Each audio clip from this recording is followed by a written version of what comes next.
Today I'm gonna try out 3 viral Pinterest crafts. We're gonna see how achievable these actually are, if they're gonna be a Pinterest win or a Pinterest fail. Let's dive in and find out. The first craft that I found was marbling a mug with nail polish. So I got these mugs from the dollar store. They had a wide variety there, but I really liked these ones with the gold rimming on them.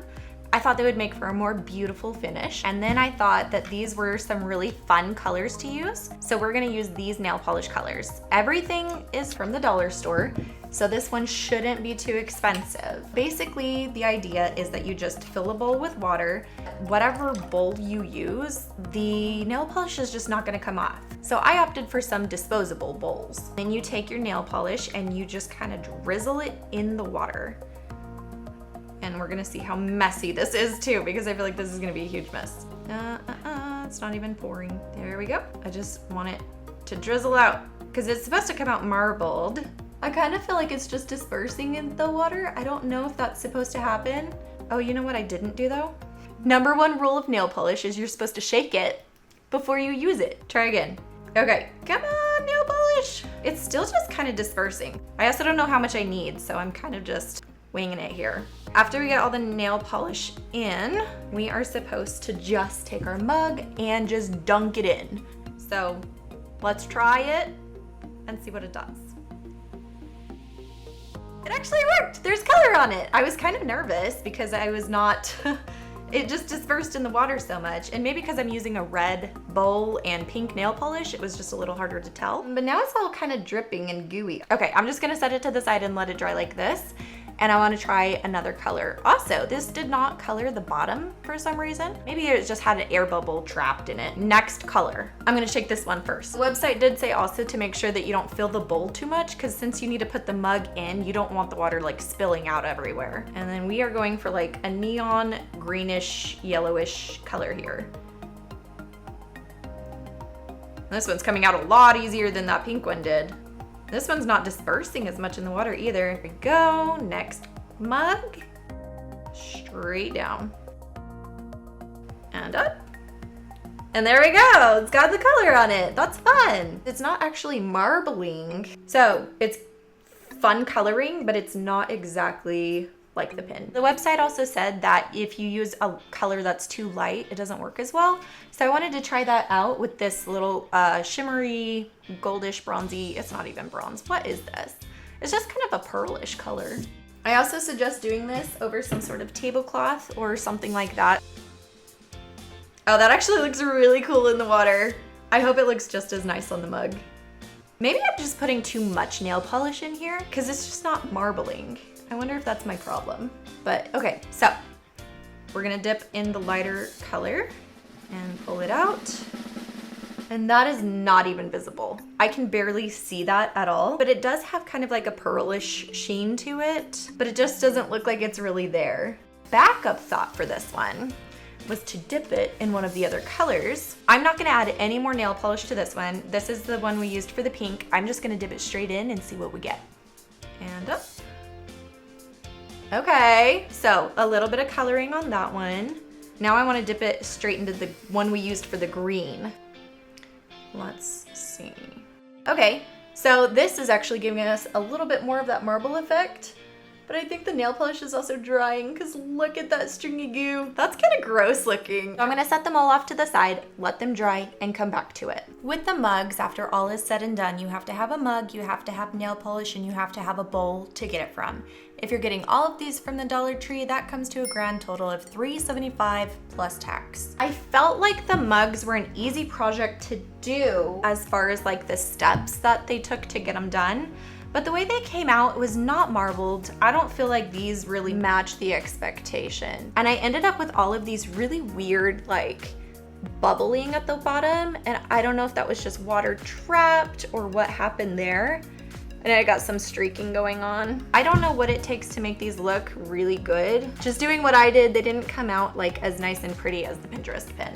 I do kind of like the coloring on this one. I think this one turned out kind of cute with the colors, mostly on the bottom. I had some questions about the chemicals in the nail polish and whether or not it could be microwaved or put in the dishwasher. So I typed into Google if you could put a cup with nail polish on it in the microwave, and the AI that Google popped up with said, no, don't do that because it's dangerous. It did say you could put them in the dishwasher and it would chip a little bit unless you sealed it with Mod Podge. But if you're using a heat setting on the dishwasher, you're doing the same thing as putting it in the microwave. It's getting hot and probably releasing chemicals.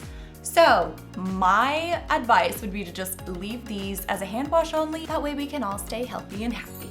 So this next pin was candles, put together using paint, Mod Podge, and scrapbook paper. You can just use a paint tray for this. If you don't have a paint tray on hand, you can use a paper plate, sheet of cardstock, something just to hold the paint. So it says to paint the bottom first, and I did not take that sticker off because I tried and that thing is stuck. And I'm not here to kill my fingers trying to get it off. So we're just gonna put paper over it and hope that the texture works. I think the idea for this is to have it look like it's dipped since you have the paper going on top of it. And I'm trying to get rid of all those streaks. It is coming out just lighter than I wanted it to be. Like if you compare it to what's in the tray, that's a little bit lighter. So I'm gonna set this aside and let it dry and then do a second coat on that. Now we're gonna do a pink one. Pink, here we go. Oh no. So this is kind of separating and I think it's because my brush is still wet. I kind of didn't expect that, but I guess it also makes sense because it's on a glass surface. I am just trying to dry off my brush to see if we can fix that. That didn't really seem to fix it. I'm just gonna try to wipe this off and redo it and see if starting with a drier surface makes a difference. Attempt number 2, here we go. Okay, that's not separating like it was. So good to know. We need a dry brush to do this. I don't know if that's a paint quality thing or if that would do that with any sort of paint, but it is also still going on very, very thin and not very bright and colorful. I'll probably do a second coat on all of these just because I want it to be vibrant. I want it to look good. We're cleaning the brush again. I'm gonna do a gold one. I think it's just gonna be harder to see, but we're gonna paint it on and see what it does. And we learn from our mistakes. We squeegee all the water we can out of the brush. Ooh, that's a pretty gold. Okay, and I was right. This is barely visible. You can maybe see a slight sheen. I don't think this one's gonna work. So I feel like all of these need a second coat. I'm gonna do that off camera and then we will come back and do the paper part of it. I gotta figure out how long these need to be, this paper. So I'm probably gonna have it go from just barely under the wax to maybe about 5.5 inches. Now we're gonna cut it up, do as straight a line as possible. That was really not straight. They didn't tell me I needed a ruler for this. I am just eyeballing this. I don't recommend. Measure your stuff. It'll come out better. We're gonna pretend like this is all even. We have a paper. Now we have to paint a strip of Mod Podge. And I think it was telling me I needed to make like a seam for the candle. So we're gonna like paint on the Mod Podge on a spot, stick the paper on it and wrap it around. I feel like I have a lot of excess paper. I don't feel like we need that much. So I'm probably gonna clip off a bit so that it doesn't come out looking too bulky. But you know, I'm still giving it a little bit of an overlap, maybe about an inch, maybe half an inch. Hopefully I didn't just screw it all up. Mod Podge, here we go. So you know, one of the other questions I had about this candle is if you light it and as it's like going down, is it gonna like melt the Mod Podge? I don't know if melting is the right word, but like heat it up enough so that it kind of bubbles and distorts the paper. After I get these all put together, I am going to light one. I'm just gonna let it run for a while and we're gonna see what it ends up doing to the Mod Podge on the outside. And then we seal it all up. I'm not gonna have a really pretty seam because I did not want to measure. But that's the back of the candle and nobody else is gonna see it anyways. We're gonna put it on the shelf with this outside so it'll look beautiful. And then we are decoupaging it, which is basically you paint Mod Podge on top so that it all sticks to the candle. I also feel like the green paint is coming off onto the Mod Podge and it is showing up here at the top of my candle. So I'm gonna try my best to not touch that green paint. I'm gonna try really hard to smooth out all of these lines so we don't end up with a bunch of creases, but it just spreads the green paint when I do that. So that part is very difficult. This is actually really hard to hold while you're decoupaging it too. Oh, my paper is starting to peel up because it is wet. See, I thought maybe we just only needed a seam, but now I'm second guessing myself. We're supposed to paint Mod Podge on the entire candle before putting the paper on top. First one is done and I'm gonna set it to the side to dry. Our candles are all dry. The paint is dry.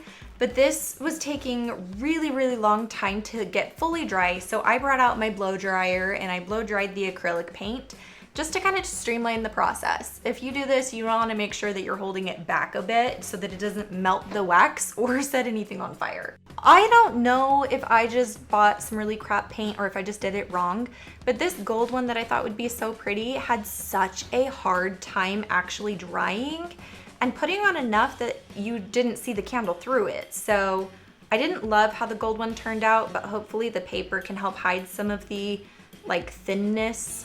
We're gonna try to paint the whole base this time because I'm pretty sure not doing that made the other paper peel up. Oh no, I'm getting Mod Podge all over my table. Oh no, oh no, oh no, the paint's not fully dry. I definitely just ruined my candle. This might still be salvageable. I don't know, dude. This is feeling a little bit more complicated than it needs to be. I'm not having fun. Crafts are supposed to be fun. So yeah, my paper, when it gets wet, it just starts crinkling up and that does not look pretty. I hope it doesn't look like that at the end. I thought all the paint was dry. I ruined everything. No, I didn't because it's salvageable. I'm just kind of like slathering this baby up. And I'm trying to prevent streaking as much as possible. I kind of think that it's not completely preventable. And my paper is totally crinkling up right here, but I don't know how to fix that. I will tell you right now, these are a big fat mess. The candle is really hard to hold while you're doing all this stuff. You touch everything. You touch all the paint, you touch all the Mod Podge. This is a messy craft. Pink one should be dry. I'm grabbing that. We're not gonna do the gold thing again where I mess up the paint. This feels so much harder than it looks. I am not enjoying this. Kind of grumpy. These better be cute. Don't know how to make it not wrinkle. I'm sure anybody who's done a Mod Podge before is just like looking at this and going, oh my gosh, girl, you're doing that so wrong. I know I'm doing it wrong because it's not turning out right. If you know how to do this the right way and you've got tips, please leave them in the comments so that I can do this better next time because this is kind of chaotic. This is the last one. Streaking, we're gonna have to just deal with it. Streaking is gonna be streaking and that's that. I'm just gonna let those dry overnight and then I'll come back with those. I really wanted to burn down the candle because I had some questions. I wanted to know if the Mod Podge would be affected by the heat and how the paper would fare as well. Unfortunately, I got, I guess it's soot, black stuff all over the glass of the candle. So that's unfortunate. Not sure why that happened. The verdict of all of this is that the Mod Podge does not seem to be affected by the heat of the candle. It seems to be holding up just fine and it has burned down almost to paper level and the paper doesn't seem to be affected either. So as far as functionality goes, these work perfectly fine and they don't seem to have any sort of extra risk, but because it still has all the wrinkles and stuff in it, I hate that. It didn't come out smooth. I feel really bummed about that. For the candle, you have to have, first of all, the candle, Mod Podge, paint brush, and paper to wrap around and string if you're counting the string. That comes to a total of about $5.11 plus tax. Time for our next and final project. For this project, we just needed 2 candlesticks, a bowl, a saucer, and a dinner plate. This pin was really cute. I loved how elegant it looked, and I am really excited to recreate it here. So they wanted us to use E6000 glue in the post, but I do not have access to E6000 glue right now. So we're rolling with what I do have, which is Gorilla Glue. On the website where it teaches you how to do this, they had wooden candlesticks. I could not find any of those at the dollar store, so I picked up these cute glass ones and I'm just gonna try those. I think it'll still work.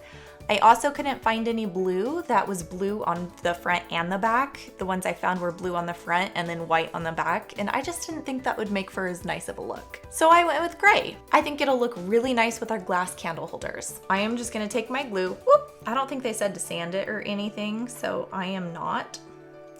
I'm just gonna go ahead and pop this Gorilla Glue on there. And the Gorilla Glue says to wet one side of whatever it is you're gluing. I find that to be a little counterproductive in my brain, but it sounds like it might help with the bonding. So I have a damp paper towel and we're just gonna make it work with that. Then we just wanna make sure it's centered as much as possible here. All right, this Gorilla Glue is supposed to dry clear, It's a little yellowed already, so I don't know if it's actually going to dry clear, but we will find out. Okay, so first layer's done. Now we need to put glue on this layer. Then we'll put the saucer on top of it. Try and make sure this is centered as much as possible. I'm gonna stand up. The Gorilla Glue said that you could use a clamp to hold all of this down to help the bonding process. I don't think this is gonna be something to clamp. So what I'm gonna do instead is I'm just gonna try to fill the last layer, the bowl, with some heavier objects to hopefully weigh it down and get the glue to adhere really well. Our last candlestick.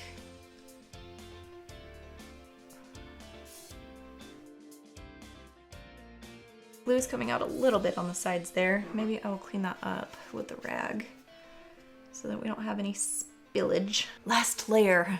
This is really kind of stressful, and I'm really worried it's just gonna fall apart.